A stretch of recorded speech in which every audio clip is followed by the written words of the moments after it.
Moja kati ya mahusiano ambayo yamedumu kwa muda mrefu na ni mahusiano ya mastaa, basi huwezi kuacha kumtaja Whozu pamoja na Wema Sepetu. Ni kwa muda mrefu sasa wamekuwa pamoja na mahusiano yao yamekuwa kivutia watu walio wengi sana.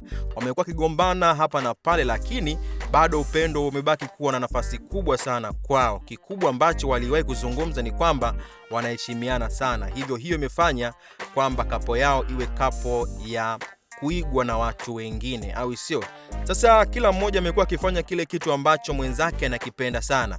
Whozu bwana amechukua jukumu la kuandika tattoo ya siku ya kuzaliwa ya Wema Sepetu. Wengi walikuwa hawajui bwana, Wema Sepetu amezaliwa na tarehe 28 Septemba.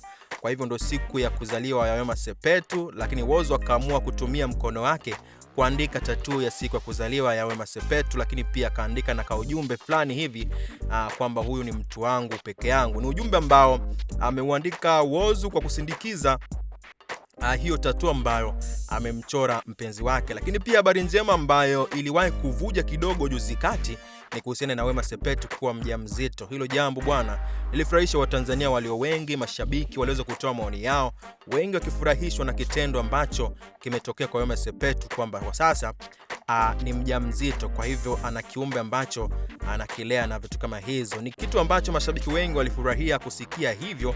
Lakini pia nimesoma comment kidogo za mashabiki ambao hawa ni mashabiki wanaomshabikia sana Wema Sepetu, au sio? Wengine wanasema bwana, sisi wengine ni mapanga, hatuandikwi matatu na vitu kama hizo, mahusiano huku ni majanga. Hapa wengine wanasema kwamba hapa watesi tusijichanganye, tukalime tu kwenye mahusiano, sisi wengine tumeshindwa, au sio? Kwa hivyo ni vitu vingi sana ambavyo mashabiki wengi wameweza kucomment kama utani wakicheka, lakini wengi wamefurahishwa na kitu ambacho Whozu wanakifanya kwa Wema Sepetu. Wanaonyesha uhalisia wa upendo wa kweli ambao mtu anatakiwa awe nao, sio mtu umekuwa naye leo kesho anaanza kubadilika, hawi mvumilivu.